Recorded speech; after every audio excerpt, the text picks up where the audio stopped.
Hey everyone, welcome back to my YouTube channel. Today, in this video, I'm going to share a few tips on how to actually remember what we study. This will help you a lot if you are a humanities student. Also, if you're from other streams, this will help you because in our education system, at the end, we have to remember so much, right? Okay, so now getting to the things, what we should do to actually remember that too easily, that you will not even realize, but you will start to remember things. Okay, so first and the very important thing, that is, you cannot remember anything if you do not understand it. So first of all, understand what you are studying.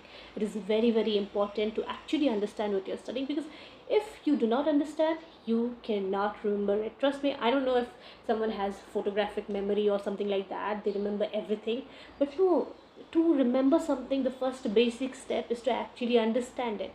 Now in this case also, some people will say it's humanities subject, what to understand, we just have to learn. But that is a very wrong statement. Like, in my opinion, personally, it's a very wrong statement, because even if it's like political science, even if it's about wars, it's about something that happened, you have to understand what's going on in that. You cannot just cram that this happened, that happened. No, why did that happen? It is important. It's very important to understand what you're studying, the subject. Now next step, number two, is try to connect. See, to remember stuffs, what you can do is, suppose there is a date. Suppose, like, the Russian Revolution happened in 1917. Now what I did was, my sister's birthday, it's on 17th, so I tried to remember, okay, 1917 and 17, so it actually helps to connect and remember. The same way you can actually take reference, like, you can take your mom's birthday, your parents' anniversary, your dad's birthday, or your own birthday, and try to remember dates using that. And also what you can do is, you can connect material across subjects or across books.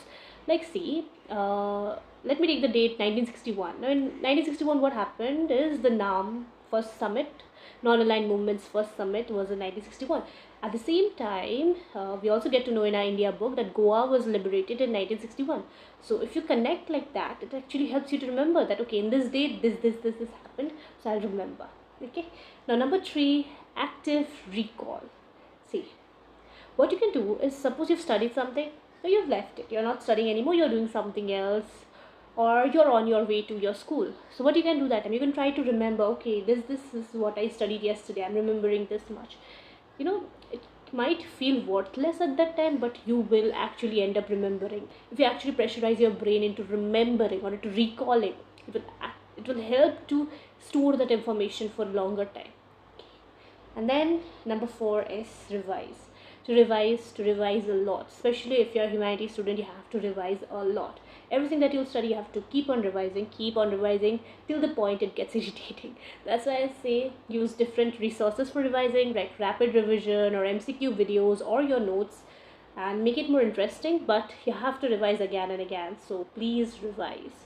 And so one more, the last point that I personally use as well, that is to write and learn. I know it might sound very boring to few people, those who don't like to write at all, but still, if you actually write while you are learning something or while you're reading something, it will help to store the information. Why? Because your brain will be actively involved in that piece of information that you'll be studying. So write, and whenever you're writing, you can do one thing, is that you can try using blue ink, blue and red ink. Like, I used to make my notes using blue and red ink, not black. I usually avoided black because, I don't know, black gives a dull vibe. So I think especially blue will actually help you retain information. So use these steps. First of all, understand whatever you're studying, then try to connect it across subjects, across your daily life as well. Try to relate to what you're studying, and then try to use active recall, try to remember, try to process the information as well on your own. And then next thing is, write and learn. You can write and learn and revise.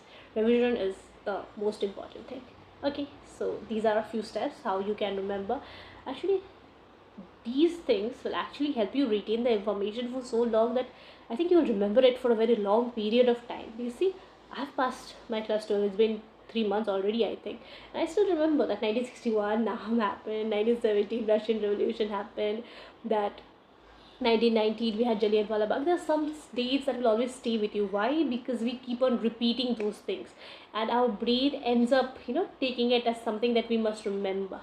Okay, so I hope this video helps, and if you have any doubts, you can drop them in the comments, and if you have any suggestions or any video that you require, you can also let me know in the comments. Okay, so have a good day. Bye bye, take care.